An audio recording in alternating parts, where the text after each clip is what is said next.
The lights in Carnegie Hall were bright and warm. People walked into the grand concert hall, talking quietly and finding their seats. The red velvet chairs stretched out in perfect rows, and the golden walls made everything look magical. Tonight was special. It was an evening of classical piano music, and some of the best pianists in the country would perform. Marcus Williams stood backstage, looking at himself in the mirror. He was 28 years old and had been playing piano since he was 5. His black hair was perfectly styled, and his expensive suit fit him just right. He had won many competitions and played in famous halls around the world. People often told him he was gifted, and Marcus believed it was true. He could hear the audience settling into their seats. The sound made him smile. Marcus loved this feeling before a performance. He loved knowing that in a few minutes everyone would be watching him. They would listen to every note he played and clap when he finished. Some might even give him a standing ovation. Marcus walked to the edge of the stage curtain and looked out at the audience. The hall was almost full. He could see music critics in the front rows, their notebooks ready. There were other musicians too, some he knew from other concerts. Rich people in expensive clothes sat in the best seats, and music students filled the cheaper seats in the back. His eyes moved across the crowd, and he felt proud. These people had come to hear him play. They had paid money to listen to his music. Marcus had practiced for weeks to prepare for tonight.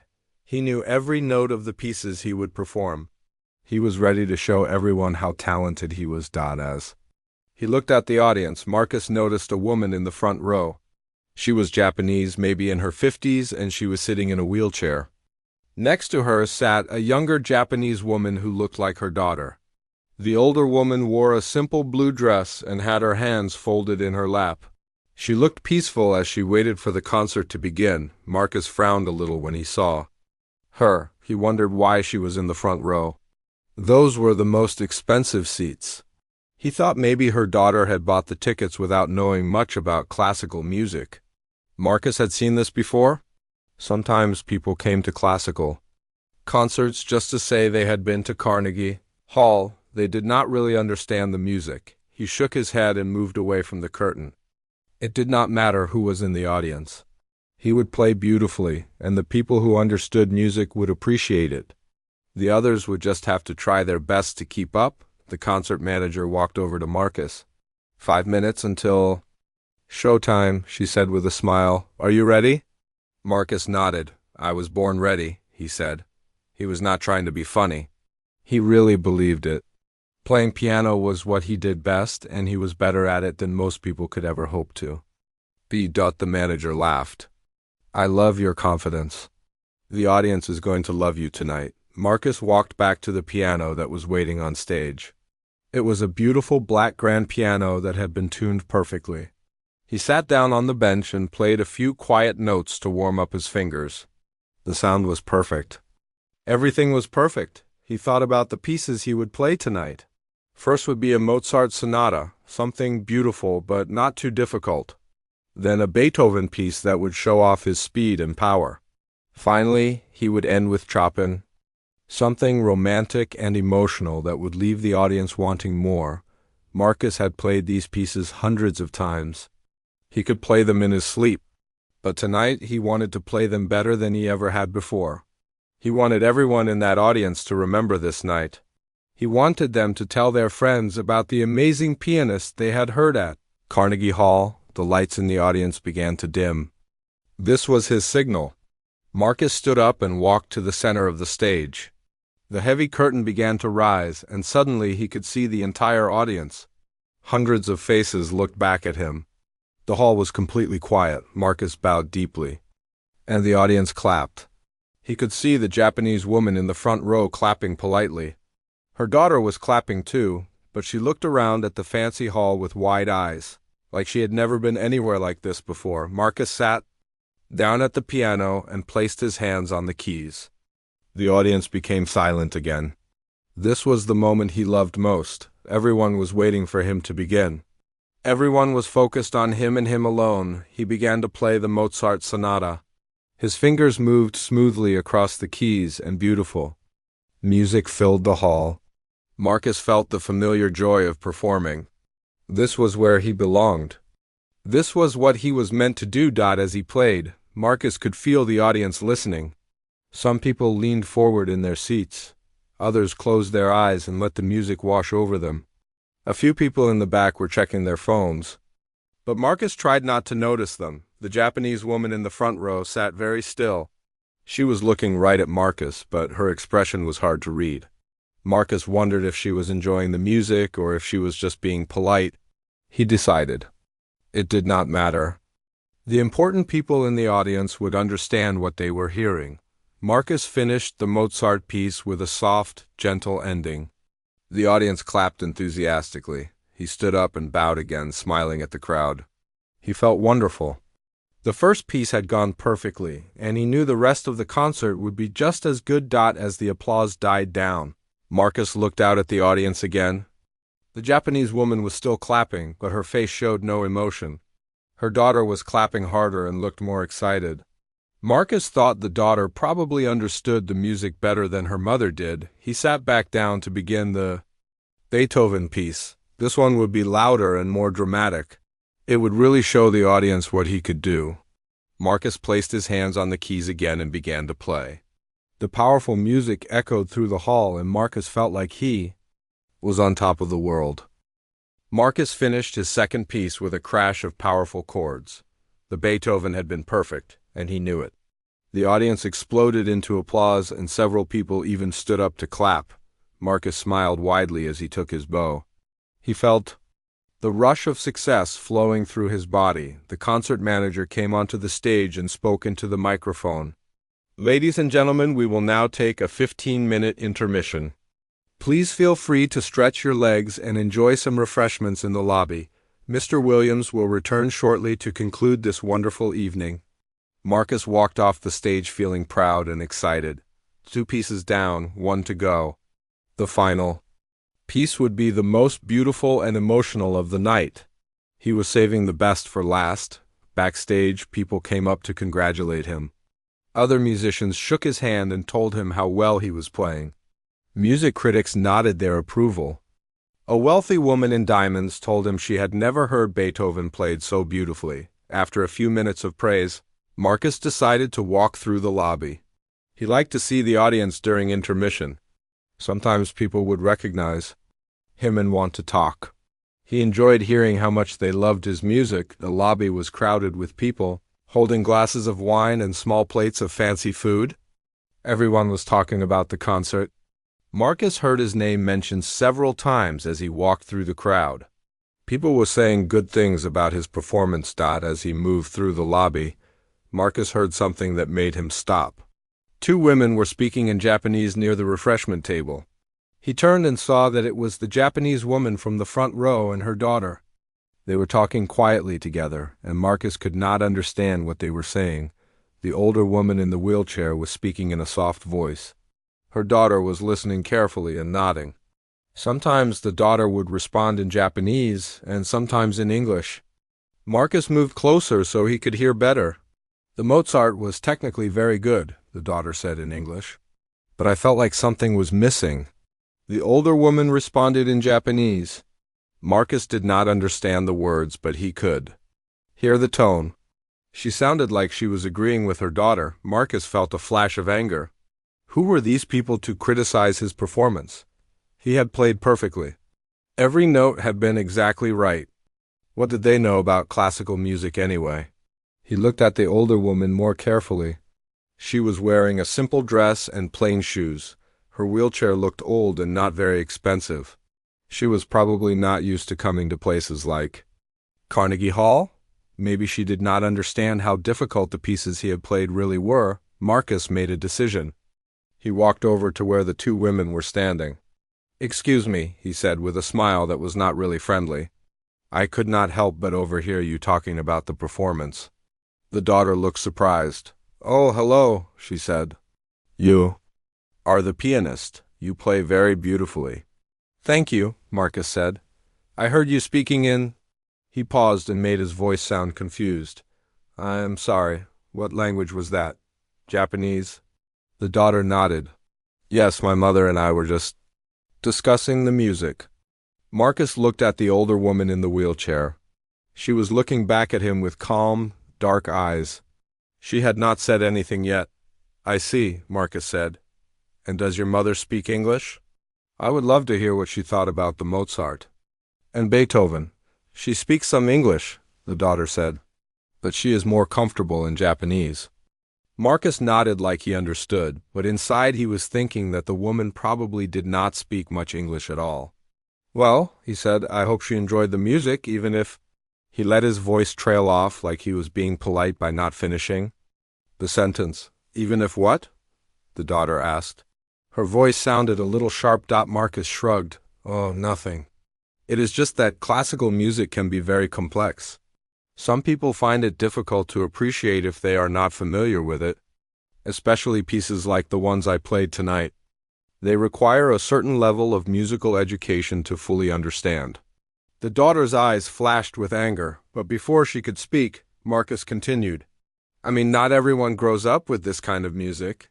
Some people are more used to—" He looked at the older woman and spoke more slowly and loudly, like she might not understand. "More used to simpler music, popular music, you know?" The older woman's expression did not change. She just continued to look at Marcus with those calm eyes. But her daughter was getting upset. "My mother understands music very well," the daughter said. "She has been listening to classical music her entire life." Marcus smiled in a way that was meant to look kind but was really condescending. "I'm sure she has. But listening to music and truly understanding it are two different things. It takes years of study to really appreciate the technical skill required for pieces like the ones I performed tonight." He looked directly at the older woman and spoke even more slowly. "Did you enjoy the concert? Did you understand the music?" The older woman looked at him for a long moment. Then she spoke, in accented but clear English. "Yes, I understood," she said quietly. Marcus felt a little embarrassed that she had understood everything he had been saying, but he was too proud to stop now. "That is wonderful," he said. "Of course, understanding and truly appreciating are different things. These pieces require a deep knowledge of classical tradition and technique." A few people nearby had started to notice the conversation. Marcus did not care. He was on a roll now. "For example," he continued, "the Beethoven piece I just played requires not just finger strength, but an understanding of the emotional journey Beethoven was trying to create. It is not enough to just hear the notes. You have to feel the mathematical precision behind the composition." The daughter started to say something, but Marcus kept talking. "And the Mozart, well, Mozart is deceptively simple. It sounds easy, but it requires perfect control and timing. Most people hear it and think anyone could play it, but they are wrong." Marcus was enjoying himself now. He felt like he was educating these women about music. He was sharing his expert knowledge with people who clearly needed it. "Music is a language," he said, speaking to both women but looking mostly at the older one. "And like any language, you have to study it for years before you can really speak it fluently. You cannot just sit in an audience and expect to understand everything you hear." The older woman had not stopped looking at him. Her expression was still calm, but something in her eyes had changed. Marcus thought she was probably impressed by his knowledge. "Maybe," he said with a laugh, "maybe next time you come to a classical concert, you should read about the pieces first. There are books for beginners that explain what to listen for. They might help you appreciate the music more." A man standing nearby turned to look at Marcus with a shocked expression. A woman holding a glass of wine shook her head and walked away. But Marcus did not notice. He was too busy feeling smart and superior. "In fact," Marcus continued, "if you really want to understand piano music, maybe you should try learning to play yourself. Of course, it takes many years to develop any real skill, but everyone has to start somewhere." He looked at the wheelchair and shook his head sadly. "Although I suppose that might be difficult for you." The daughter's face was red with anger now. Several people in the lobby had stopped their conversations to stare at Marcus. But the older woman just sat quietly in her wheelchair, still looking at him with those calm, steady eyes. The daughter took a deep breath and looked directly at Marcus. Her hands were shaking a little, but her voice was strong and clear. Sir, I think you have made a terrible mistake about my mother. Marcus raised his eyebrows and smiled in a way that was meant to look patient. Oh, what kind of mistake? You assume she does not understand music, the daughter said. You assume she has no education, no experience with classical piano. You speak to her like she is a child. More people in the lobby had turned to watch the conversation. Marcus felt a little uncomfortable, but he was too proud to back down now. I am simply trying to be helpful, he said. I want everyone to enjoy classical music, but I also want them to understand that it requires knowledge and training to fully appreciate. Knowledge and training, the daughter repeated. Yes, you are right about that. My mother has both. Marcus laughed softly. I am sure she has listened to many concerts over the years. But listening and truly understanding are different things, as I said before. The daughter's eyes flashed with anger again. My mother does not just listen to classical music, Mr. Williams. She understands it better than most people in this room. Really? Marcus said. He was still smiling, but his voice had an edge to it now. And how exactly would you know that? Are you a music expert yourself? I know, the daughter said slowly, because my mother is a pianist. Marcus looked at the older woman in the wheelchair. She was still sitting quietly, watching him. Her hands were resting in her lap, and Marcus looked at them carefully for the first time. They were the hands of someone who was older, but they looked strong and graceful. Still, the idea that this woman was a pianist seemed impossible to him. Pianist? Marcus said. How interesting. Does she play for her church? Community events? That sort of thing? The daughter stared at him for a moment. You really do not know who you are talking to, do you? Should I? Marcus asked. He was starting to feel less confident, but he was in too deep to stop now. My mother has been playing piano for over 40 years, the daughter said. She has performed all over the world. She has played with some of the best orchestras and in some of the most famous concert halls. Marcus felt a little flutter of worry in his stomach, but he pushed it away. This woman was probably exaggerating. Maybe her mother had played in some small local orchestras or community theaters. People often made their family members' accomplishments sound bigger than they really were. That is very impressive, Marcus said, but his tone suggested he did not believe it. I am sure she has had many wonderful experiences playing music, the older woman finally spoke. You do not believe, she said quietly. Her English was accented, clear. You think I'm just old woman in wheelchair who knows nothing, Marcus felt his face get red. He had not expected her to speak so directly. I never said that, he said quickly. I just think that maybe you and your daughter are overstating your musical background a little bit. Overstating? The daughter said. Her voice was getting louder now, and even more people were turning to look. My mother is not overstating anything, Marcus was feeling trapped. He had gone too far to apologize now, but the conversation was not going the way he had expected.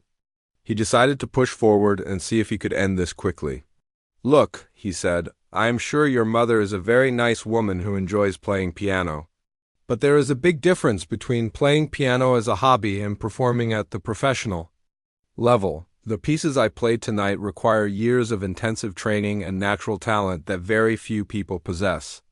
The older woman looked at him for a long moment. Then she spoke again, her voice still quiet but somehow stronger than before. You think I cannot play those pieces? Marcus hesitated. This was not the question he had expected. I think they would be very challenging for someone who has not had extensive professional training, he said carefully. But you think I cannot play them, she repeated. Marcus looked around the lobby. At least 30 people were now watching this conversation. He felt like he was in a corner, but he also felt like he had to defend his position. He was the professional pianist here. He was the one who had just given a brilliant performance. He was not going to be intimidated by this woman and her daughter. Honestly, Marcus said, no, I do not think you could play those pieces. They require a level of technical skill and musical understanding that takes decades to develop. And even then, only a small number of pianists ever reach the level where they can perform them in a place like Carnegie Hall. The lobby had become very quiet. People were no longer having their own conversations. Everyone was listening to what Marcus and the two women were saying. The older woman nodded slowly. "So you think I am not good enough to play here," she said. "I think very few people are good enough to play here," Marcus said. "That is what makes it special. This is Carnegie Hall. Only the best of the best perform on this stage." "Then maybe," the older woman said, "I should prove to you that I am good enough." Marcus blinked. "What do you mean?" The daughter looked at her mother with surprise. "Mama, what are you saying?" The older woman looked directly at Marcus. "You say I cannot play difficult pieces. You say I do not understand music. Maybe I should show you that you are wrong." Marcus felt a strange mix of panic and excitement. "Show me how?" "Let me play," the older woman said simply. "Let me play one of the pieces you played tonight. Or another piece if you prefer. Let me show you that wheelchair does not mean I cannot make beautiful music." The lobby was completely silent now. Marcus looked around at all the faces watching him. He felt like he was in a dream, but not a good one. This was not how he had expected the evening to go. "You want to play here tonight?" he asked. "Why not?" the older woman said. "You say only the best can play at Carnegie Hall. If I am not good enough, then I will embarrass myself and you will be proven right. But if I can play well, then maybe you will learn something new." Marcus felt trapped. If he said no, he would look like he was afraid of being shown up by an old woman in a wheelchair. But if he said yes, he was taking a huge risk. What if she actually could play? What if she embarrassed him in front of all these people? But then Marcus remembered who he was. He was a professional pianist who had just given a brilliant performance. He had trained for years and won competitions around the world. There was no way this woman, no matter who she thought she was, could play at his level. "Fine," Marcus said. "If you want to try, I will not stop you. But I warn you, these pieces are much harder than they sound. And playing in front of an audience is very different from playing at home." The older woman smiled for the first time. Since their conversation had started, "Thank you," she said. "I accept your challenge." Marcus realized with a sinking feeling that he had just made a terrible mistake. But it was too late to take back his words. The challenge had been made, and now everyone in the lobby was excited to see what would happen next. The lobby erupted in whispers and excited murmurs. People could not believe what they had just heard. An elderly Japanese woman in a wheelchair had challenged Marcus Williams, the star pianist of the evening, to let her play at Carnegie Hall. Marcus stood frozen for a moment, realizing what he had just agreed to. His heart was beating fast, and he felt sweat on his palms. Part of him wanted to take back his words, to laugh and say it was all a joke. But too many people had heard him accept the challenge. And there was no way out now. The daughter looked at her mother with wide eyes. "Mama, are you sure about this?" she asked in a worried voice. The older woman reached out and took her daughter's hand. "Yes, dear, I am sure. It is time." Marcus cleared his throat loudly. "Well," he said, trying to sound confident, "if you really want to do this, we should go back into the concert hall. The intermission is almost over anyway." People in the lobby began moving toward the doors that led back to the main hall. Everyone wanted to see what was going to happen. Marcus had never seen an audience so excited during an intermission. Usually people move slowly back to their seats, but tonight they were walking quickly and talking in excited voices. Marcus walked beside the older woman as her daughter pushed her wheelchair toward the hall. He kept looking down at her, trying to figure out who she really was. She seemed so calm and confident. Maybe she really had played piano before, but Marcus was sure she was not as good as she thought she was. "What piece are you planning to play?" Marcus asked, trying to sound casual. The older woman looked up at him. "What piece would you like me to play?" Marcus thought for a moment. He wanted to choose something difficult, something that would prove his point. But he also did not want to be completely cruel. "How about the Mozart sonata I played earlier? It is beautiful, and since you heard it tonight, you will know how it should sound." "Mozart is lovely," the woman said, "but perhaps something more challenging would be better." "You said I could not play difficult pieces. Marcus felt a chill run down his spine. What did you have in mind? Chopin, she said simply. Ballade no, one in G minor. Marcus stopped walking. That was one of the most difficult pieces in the piano repertoire. It required incredible technical skill and deep musical understanding. Very few pianists could play it well, and even fewer could play it without sheet music. You know that piece? Marcus asked. I know it, the woman said. They had reached the entrance to the concert hall. The daughter looked worried as she helped. Her mother through the doors. Marcus followed behind them, his mind racing. The Chopin Ballade was a piece that took years to master. If this woman thought she could play it, she was either completely delusional or ... Marcus did not want to finish that thought. Inside the hall, people were settling back into their seats, but there was an electric feeling in the air. Word had spread quickly about what was happening. The audience was buzzing with excitement and curiosity. Some people were taking out their phones to record what was about to happen. The concert manager rushed over to Marcus. "What is going on?" she asked, in a panicked whisper. "People are saying you challenged someone in the audience to play piano. We cannot just let random people on stage." Marcus looked at the manager, then at the older woman who was now positioned near the front of the stage. "She says she can play," he said. "I told her she could try." "But we do not know who she is," the manager said. "She could be anyone. What if she cannot play at all? What if she gets hurt trying to get on stage? What if she damages the piano?" The older woman had been listening to their conversation. "I will not damage the piano," she said quietly, "and I will not get hurt." "I have done this many times before." The manager looked at her with confusion. "Done what? Played piano on stage?" "Yes," the woman said, "many times." The daughter stepped forward. "My mother will be very careful," she said. "She knows how to transfer from her wheelchair to a piano bench safely. She has been doing it for years." The manager looked back and forth between Marcus and the two women.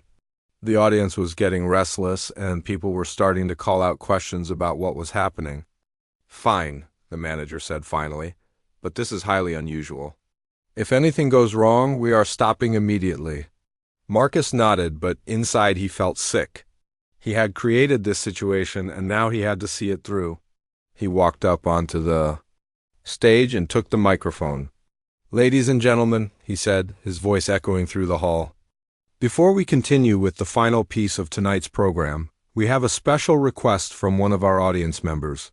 The hall became quiet. Everyone was listening. "This lady," Marcus gestured toward the older woman, "has asked if she might play something for you tonight. I have agreed to let her try." There were gasps and murmurs from the audience. This was not something that happened at classical concerts. Ever. Marcus looked down at the woman. She was looking back at him with those same calm, steady eyes. Her daughter stood beside the wheelchair, ready to help. "Would you like to come up?" Marcus asked, extending his hand toward the stage. The older woman nodded. "Yes, please." What happened next would be remembered by everyone in that audience for the rest of their lives. The daughter carefully positioned the wheelchair next to the stage. Then she and Marcus helped the older woman transfer from her chair to the piano. Bench. The woman moved with surprising grace and strength. Her movements were careful but confident, like someone who had done this many times before.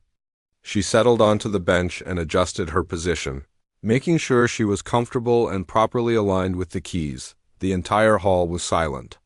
Hundreds of people watched as this elderly woman in a simple blue dress prepared to play one of the most difficult pieces in classical music on the stage of Carnegie Hall. Marcus stood beside the piano, his heart pounding. He had put himself in an impossible situation. If she played badly, he would look cruel for allowing her to embarrass herself. If she played well, he would look foolish for doubting her. The woman placed her hands gently on the keys. She sat very still for a moment, her eyes closed, as if she was preparing herself mentally for what she was about to do. Then she opened her eyes and looked out at the audience. For the first time since Marcus had met her, she smiled. It was a warm, genuine smile that seemed to light up her entire face. Marcus realized in that moment that he had made a terrible error in judgment. This woman was not nervous or uncertain. She was not worried about playing in front of hundreds of people. She looked like she belonged exactly where she was. The woman turned back to the piano and placed her fingers on the keys. The hall was so quiet that Marcus could hear his own heartbeat. Everyone was waiting to see what would happen next. The first note came soft and gentle, like a whisper in the silence. Then another note and another. The older woman's fingers began to move across the keys with a grace that made Marcus feel like the world had suddenly shifted beneath his feet. The opening of Chopin's Ballade No. 1 flowed from the piano like water from a spring. Each note was perfect, placed exactly where it needed to be. But it was not just technically correct. It was beautiful in a way that made Marcus's chest feel tight. The audience, which had been holding its breath, began to relax into their seats. But their attention never wavered. Every person in that hall was completely focused on the woman at the piano. Marcus stood beside the stage, his mouth slightly open. He had expected to hear an amateur attempt at a difficult piece. He had expected missed notes, poor timing, maybe even a complete breakdown. Instead, he was hearing music that was better than what he had played earlier in the evening. The woman's hands moved with incredible precision. Her fingers seemed to know exactly where. Each key was without her having to look. The difficult passages that had taken Marcus years to master flowed from her hands like they were simple exercises, but it was not just the technical skill that shocked Marcus. It was the emotion in the music. When he played, Marcus focused on getting every note right, on showing off his speed and accuracy. This woman was telling a story with the music. She was painting pictures with sound. The first section of the ballade built slowly, and the woman guided it with perfect control. Marcus knew this piece well. He had studied it for months when he was younger, and it had taken him over a year to play it well enough for public performance. This woman was playing it like she had been born knowing it. People in the audience began to lean forward in their seats. Some had their eyes closed, lost in the beauty of the music. Others watched the woman's hands move across the keys with wonder. On their faces, Marcus looked at the daughter, who was standing near the stage with tears in her eyes. She was smiling as she watched her mother play, but Marcus could see that she was emotional. This was clearly something special. Even for her, the music grew more complex as the piece continued. The ballade was known for its sudden changes in mood and difficulty. There were passages that required incredible finger strength and others that demanded perfect emotional control. The woman handled all of them with ease. Marcus found himself forgetting about the challenge, forgetting about his embarrassment, forgetting about everything except the music. He had heard this piece played by some of the best pianists in the world, but he had never heard it played like this. There was something in this woman's interpretation that was completely unique. As the piece moved into its most difficult section, Marcus held his breath. This was where most pianists struggled. The technical demands were enormous, and the musical complexity required years of study to understand. If the woman was going to make a mistake, it would be here, but no mistakes came. Her fingers flew across the keys with impossible accuracy. The fast passages sparkled like jewels, and the slow sections sang with deep emotion. Marcus realized that he was witnessing something extraordinary. The audience realized it too. The hall was completely silent except for the music. No one coughed. No one shifted in their seats. No one even seemed to breathe. Everyone was transfixed by what they were hearing. Marcus looked at the woman's face as she played. Her expression was peaceful and focused, but there was also something else there, joy. She was not just playing difficult music correctly.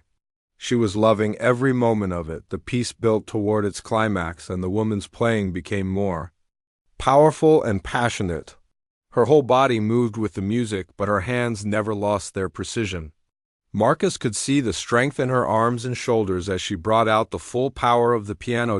Then came the final section, where the piece returns to its gentle opening theme but with new depth and meaning.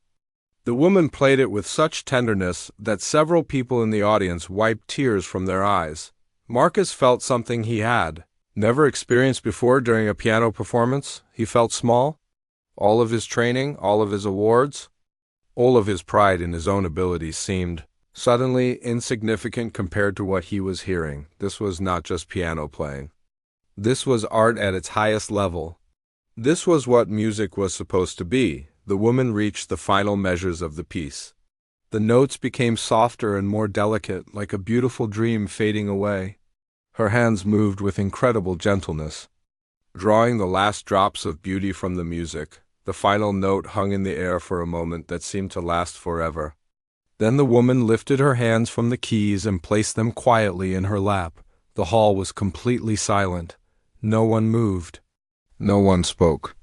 Everyone seemed to be in shock at what they had just witnessed. Marcus stared at the woman, his mind racing. Who was she? How had she learned to play like that? How had he been so wrong about her? The woman turned to look at him. Her expression was kind but also slightly sad. Do you think that was good enough for Carnegie Hall? She asked quietly. Marcus opened his mouth to answer, but no words came out. He felt like everything he thought he knew about music, about talent, about himself, had just been turned upside down. The silence in the hall stretched on. People seemed afraid to break the spell that the music had created. Finally, one person began to clap, then another. Then another. Within seconds, the entire audience was on its feet, applauding with an intensity that Marcus had never seen before. People were cheering and calling out praise. Some were openly crying. The ovation went on and on. People did not want it to stop. They wanted to show this woman how deeply her music had moved them. Marcus looked out at the audience, then back at the woman at the piano. She was smiling now, accepting the applause with gracious nods. But Marcus could see that she was not surprised by the reaction. She had known exactly what would happen when she played. She had known all along that she was going to prove him wrong. In the most spectacular way possible, as the applause continued, Marcus realized that his life had just changed forever. He would never again be able to think about music or about people in the same way. This woman had just taught him a lesson. That was more valuable than all of his years of training combined. The question now was whether he was humble enough to learn from it. The applause continued for what felt like hours, though it was probably only a few minutes.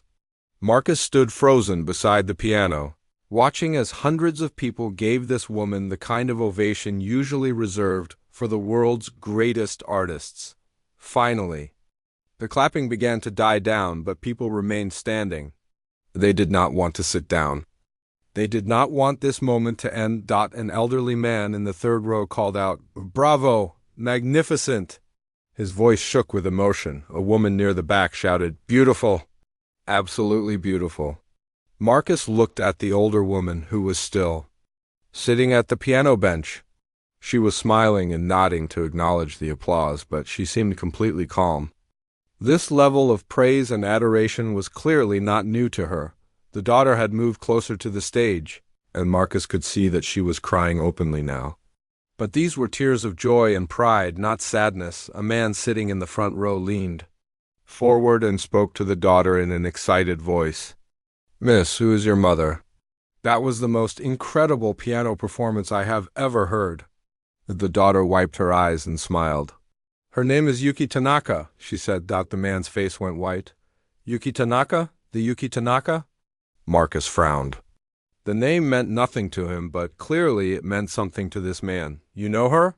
the daughter asked. "Know her?" The man said, his voice getting louder with excitement. "She is one of the greatest pianists of the last 50 years. I saw her perform with the London Symphony Orchestra in 1985. It was the most beautiful concert of my life." Other people nearby began to turn and listen to this conversation. "Wait," said a woman sitting close to them. "Did you say Yuki Tanaka? The Japanese pianist who played with all the major orchestras in the 1980s and 1990s? The daughter nodded. "Yes, that is my mother," the woman gasped. "I heard her play Rachmaninoff with the New York Philharmonic. She was incredible. But she disappeared from the concert circuit years ago. We all wondered what happened to her." Marcus felt his stomach drop. These people clearly knew who this woman was, and from the way they were talking, she was much more famous and accomplished than he had imagined. An older woman in an expensive dress stood up and called out to the stage. "Mrs. Tanaka, I am so honored to hear you play again. I have missed your music terribly." More people began to recognize the name and understand who they had just heard perform. Conversations broke out all over the hall as people shared their memories of hearing Yuki Tanaka in concert halls around the world. She played with the Berlin Philharmonic. "I heard her at Carnegie Hall in 1992. She was supposed to be the next great international star. What happened to her? Why did she stop performing?" Marcus moved closer to the daughter, desperate to understand what was happening. "Excuse me," he said quietly. "Can you tell me more about your mother? I had no idea she was famous." The daughter looked at him with a mixture of sadness and anger still in her eyes. "My mother was one of the most celebrated pianists in the world," she said. "She performed with every major orchestra. She recorded albums that won international awards. Music critics called her a genius." Marcus felt sick. "Was?" he asked. 15 years ago, my mother was driving home from a concert in Tokyo," the daughter continued. "A drunk driver ran a red light and hit her car. The accident left her paralyzed from the waist down." Marcus closed his eyes. He felt like the worst person in the world. "The doctors told her she would never play piano again," the daughter said. "They said her back injury would make it impossible to maintain the posture needed for serious playing. They said her performing career was over." But she just played beautifully," Marcus said, confused. "Yes," the daughter said, "because my mother refused to give up. She spent 2 years learning how to play from a wheelchair. She had to completely change her technique. She had to rebuild her strength. She had to prove all the doctors wrong." Marcus looked back at Yuki, who was now slowly making her way back to her wheelchair with help from several audience members. She moved carefully but confidently, clearly experienced in the transfer.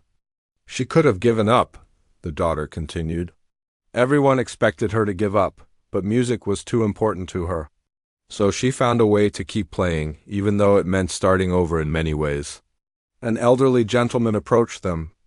"Excuse me," he said to the daughter. "I am Professor Richardson from the Manhattan School of Music. I just wanted to say that your mother's playing tonight was extraordinary. I teach piano, and I have never heard anyone adapt to physical challenges with such grace and skill." The daughter smiled. "Thank you. My mother has worked very hard." Professor Richardson turned to Marcus. "Young man, you are very fortunate to have shared the stage with Mrs. Tanaka tonight. She's a living legend." Marcus nodded weakly. "Yes, I am beginning to understand that." "She continued to perform after her accident," the daughter told Marcus. "But only in small venues, charity concerts, music schools. She said she wanted to inspire other disabled musicians. She never tried to return to the major concert halls." "Why not?" Marcus asked. The daughter's expression became sad. "Because of people like you," she said quietly. "Because everywhere she went, people looked at her wheelchair first and saw a disabled woman, not a pianist. They assumed she could not play at the same level as before. They thought her career was over." Marcus felt tears stinging his eyes. "I am so sorry," he whispered. "She proved tonight that she is still one of the greatest pianists alive," the daughter said. "But this is the first time in 15 years that she has played in a major concert hall. She only did it because you challenged her, because you made it clear that you thought she was not good enough." More people were approaching now, wanting to meet Yuki and tell her how much her performance had meant to them. Word was spreading rapidly through the hall about who she was and what they had just witnessed. Marcus watched as person after person came to shake Yuki's hand and thank her for the beautiful music. She spoke graciously with each of them, thanking them for their kind words. A young music student approached her with tears streaming down her face. "Mrs. Tanaka," she said, "I am a piano student, and I broke my wrist last year. I thought I might have to give up music. But watching you play tonight has given me hope that I can overcome any challenge." Yuki reached out and took the young woman's hand. "Music finds a way," she said gently. "If you love it enough, you will find a way to make it work." Marcus realized that he was witnessing something much bigger than just a piano performance. Yuki Tanaka had not just proven that she could still play beautifully. She had shown everyone in that hall that physical limitations did not have to limit the human spirit. She had also shown Marcus that his assumptions about people based on their appearance or circumstances were not just wrong, but cruel. As he watched her interact with the crowd of admirers, Marcus understood that he had a choice to make. He could be embarrassed and defensive about what had happened, or he could learn from it and become a better person. The question was whether he had the courage to choose growth over pride. Marcus stood in the middle of the crowd, watching as people continued to approach Yuki Tanaka. Each person had something beautiful to say about her performance. Some shared memories of hearing her play years ago. Others talked about how her music had touched their hearts tonight. But Marcus felt completely alone in the middle of all this joy and celebration. He was the one person in the hall who had tried to diminish this woman. He was the one who had assumed she was not good enough. He was the one who had challenged her, thinking he would prove her inadequate. Instead, she had proven that he was the inadequate one. Not in terms of piano skill, though her playing had been far superior to his own, but in terms of character, kindness, and understanding of what music really meant. Marcus realized that all his life he had been focused on the wrong things. He had cared about winning competitions, impressing critics, and showing off his technical abilities. He had thought that being a great pianist meant being better than other people. Watching Yuki interact with the audience, Marcus saw what a great musician really looked like. She was not trying to impress anyone. She was not showing off. She was simply sharing the gift of music with people who loved it. She was using her talent to bring joy and inspiration to others. The crowd around Yuki was beginning to thin out.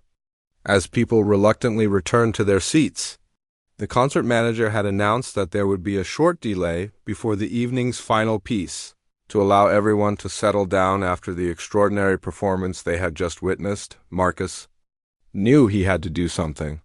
He could not just stand there and pretend nothing had happened. He had to face what he had done and try to make it right. He walked slowly toward Yuki, who was now sitting in her wheelchair near the stage. Her daughter was beside her, and they were talking quietly together when Yuki saw Marcus approaching. She looked up at him with those same calm, steady eyes. There was no anger in her expression, no desire for revenge. She just waited to see what he would say. Marcus stopped a few feet away from her wheelchair. His heart was beating fast and his hands were shaking. He had never felt so ashamed of himself in his entire life. "Mrs. Tanaka," he began, then stopped. His voice was barely a whisper. "Yes?" she said gently. Marcus took a deep breath. "I owe you the biggest apology of my life," he said. "What I did tonight was inexcusable. The way I treated you, the assumptions I made about you, the disrespect I showed you." He paused, struggling to find words big enough for his regret.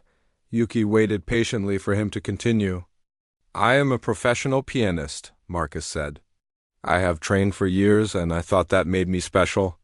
I thought it gave me the right to judge other people's musical abilities. I was arrogant and cruel, and I am deeply, deeply sorry." The daughter watched Marcus carefully, but she did not say anything. "Your playing tonight," Marcus continued, "was the most beautiful piano performance I have ever heard. It was not just technically perfect, though it was that. It was full of emotion and soul and humanity. It reminded me why I fell in love with music in the first place." Yuki smiled slightly. "Thank you," she said. "I learned tonight that I know nothing about music," Marcus said. "I mean, I know how to play the notes correctly and I know the technical aspects. But I do not understand what music is really for. I do not understand how to use it to touch people's hearts the way you did tonight." Marcus knelt down so that he was at eye level with Yuki. "Would you be willing to teach me?" he asked. "Not piano technique. I think I have enough of that. But would you teach me how to be a real musician? How to play with the kind of heart and soul that you have?" Yuki looked at him for a long moment. Marcus held his breath, waiting for her answer. "You have already learned the most important lesson," she said finally. "You have learned humility.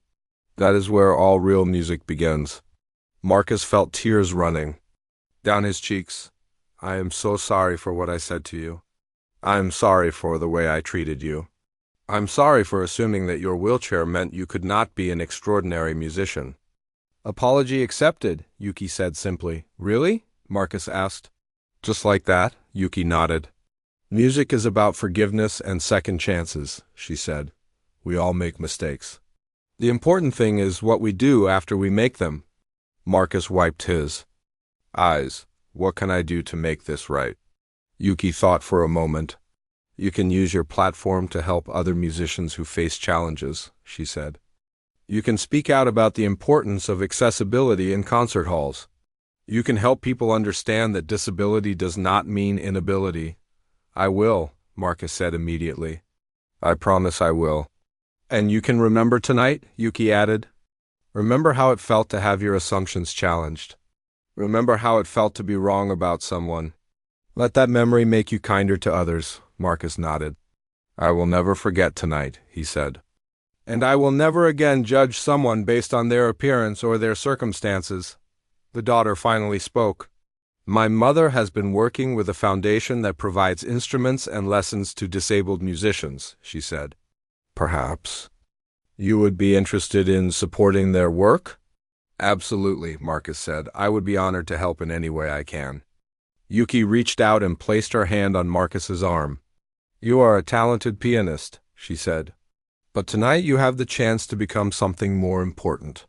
You can become a good person who happens to play piano, instead of just a piano player who happens to be a person. Marcus understood exactly what she meant. For years, he had defined himself entirely by his musical abilities. He had thought that being good at piano was the most important thing about him. But tonight, he realized that how he treated other people was much more important than how well he could play Beethoven. Thank you, Marcus said. Thank you for being gracious enough to forgive me. Thank you for showing me what real music sounds like. And thank you for teaching me that being a great musician is about much more than just technical skill. Yuki smiled. Perhaps we could play together sometime, she said. I think we could learn from each other. Marcus could hardly believe what he was hearing.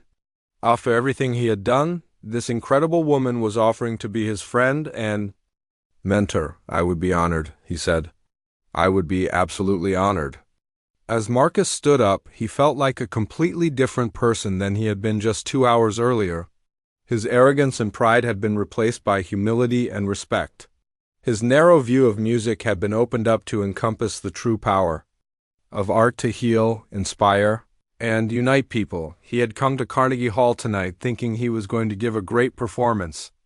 Instead, he had received the greatest lesson of his life, and it had come from a woman he had tried to dismiss and diminish, a woman who had shown him that true greatness comes not from showing off your talents, but from using them to make the world a more beautiful place. 3 months after that life-changing evening at Carnegie Hall, Marcus Williams sat in his apartment looking at his laptop screen. The video of Yuki Tanaka's performance had been viewed over 10 million times on various social media platforms. People from around the world had shared the story of the pianist who challenged a Japanese woman in a wheelchair, only to discover she was one of the greatest musicians of her generation. The comments on the videos were overwhelming. Thousands of people shared their own stories about overcoming disabilities, fighting prejudice, and refusing to give up on their dreams. Musicians with various physical challenges had posted their own performances. Inspired by Yuki's example, Marcus had become an unexpected part of the story. Instead of hiding from his mistake, he had chosen to be open about what had happened and how it had changed him. He had given interviews where he talked honestly about his arrogance and the lesson he had learned. I thought I was a great pianist, he had told a reporter from the New York Times. But I was really just a person who could play piano well. There is a huge difference between those two things. Yuki Tanaka showed me what greatness actually looks like. The response to his honesty had been surprising. Instead of destroying his career, as he had feared it might, his willingness to admit his mistakes and grow from them had made him more popular than ever. Concert promoters wanted to book him not just because he could play well, but because audiences connected with his story of humility and transformation. More importantly, Marcus had kept his promise to Yuki. He had become a passionate advocate for accessibility in concert halls and music venues. He had worked with architects and venue managers to improve wheelchair access, better lighting for people with visual impairments, and sound systems that helped audience members with hearing difficulties. Marcus had also joined the board of the foundation that Yuki's daughter had mentioned. The organization, called Music Without Barriers, provided instruments, lessons, and performance opportunities for musicians with disabilities. Marcus used his fame and connections to raise money and awareness for their work, but the most meaningful change in Marcus's life was his friendship with Yuki herself. They had begun meeting regularly, sometimes to play music together, and sometimes just to talk about art, life, and the power of music to bring people together. I had taught Marcus how to play with more emotion and soul. She had shown him that technical perfection was meaningless without heart. Under her guidance, Marcus's performances had become more moving and authentic. Critics noted that his playing had gained a depth and maturity that had been missing before. In return, Marcus had encouraged Yuki to return to the concert stage. He had helped her book performances at major venues and had personally called concert promoters to tell them about her extraordinary talent. Slowly, Yuki had begun performing publicly again, often with Marcus as her accompanist. Their first official concert together had been a benefit for Music Without Barriers. They had played a beautiful duet arrangement of Chopin's Piano Concerto No. 1, with Marcus playing the orchestral parts on a second piano. The performance had been magical, and the audience had given them a 15-minute standing ovation. "We make beautiful music together," Yuki had said to Marcus after the concert. "But more importantly, we are making a difference in people's lives." The success of their partnership had led to a recording contract. Their album, titled Second Chances, featured duets and solo pieces by both pianists. All proceeds from the album went to organizations that supported disabled musicians around the world. The album had become a bestseller, not just among classical music fans, but among people who were inspired by the story behind it. The cover featured a photo of Marcus and Yuki at the piano, both smiling as they played together. Marcus's personal transformation had extended beyond his music career. He had become more thoughtful and compassionate in all areas of his life. He volunteered at a local music school, teaching children from low-income families. He had learned sign language so he could communicate with deaf students. He had studied about different disabilities so he could better understand the challenges that many people faced. "That night at Carnegie Hall changed everything for me," Marcus often said in his speeches at schools and community centers. "I learned that our assumptions about people are often wrong, and that those assumptions can cause real harm. I learned that true strength comes from overcoming challenges, not from avoiding them." The story had also had a profound impact on Carnegie Hall itself. The venue had improved its accessibility features and had begun hosting regular concerts featuring musicians with disabilities. They had created a scholarship program for disabled music students, funded partly by donations from people who had been moved by Yuki's story. Other concert halls around the world had followed Carnegie Hall's example. The Yuki Tanaka effect, as some journalists called it, had sparked a movement toward greater inclusion in classical music venues everywhere. Perhaps the most touching result of that evening was the number of young musicians with disabilities who had been inspired to pursue their dreams. Music schools reported increased enrollment from students with various challenges. Online videos showed children in wheelchairs playing piano, blind violinists performing concertos, and deaf musicians creating beautiful music they could feel. Through Vibrations.yuk, I had received thousands of letters and emails from musicians around the world, thanking her for showing them that their disabilities did not have to limit their musical aspirations. "Your performance gave me hope," wrote a young man from Germany who had lost his left hand in an accident. "I thought my piano career was over, but after seeing you play, I am learning new techniques that work with my situation."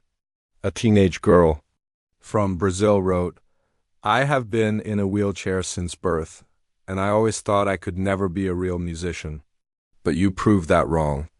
I am now studying at music school and dream of performing like you someday. Marcus kept many of these letters in a special folder on his desk. Reading them reminded him daily of the power that music had to transform lives, and of the responsibility that came with his talent and platform. 5 years after that memorable night, Marcus and Yuki were preparing for their biggest concert yet, a performance at the Sydney Opera House with the Australian Symphony Orchestra.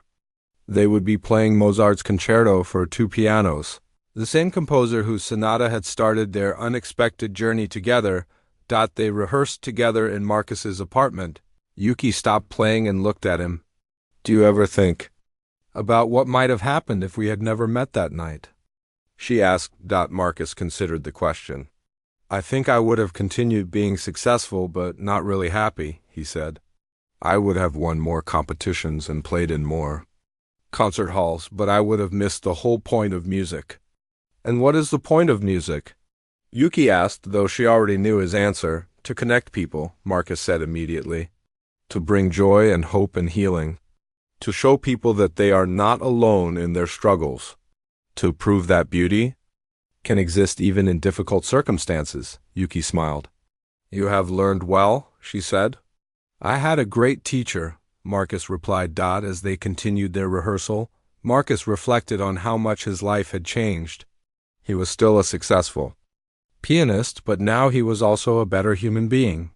He had learned that true greatness came not from being superior to others, but from lifting others up. The boy who had once mocked a woman in a wheelchair had become a man who spent his life fighting for inclusion and accessibility. The pianist who had cared only about his own success had become someone who used his talents to make the world a more beautiful and welcoming place, and it had all started with one woman's courage to prove that assumptions can be wrong, that challenges can be overcome, and that music, at its best, has the power to change hearts and transform lives.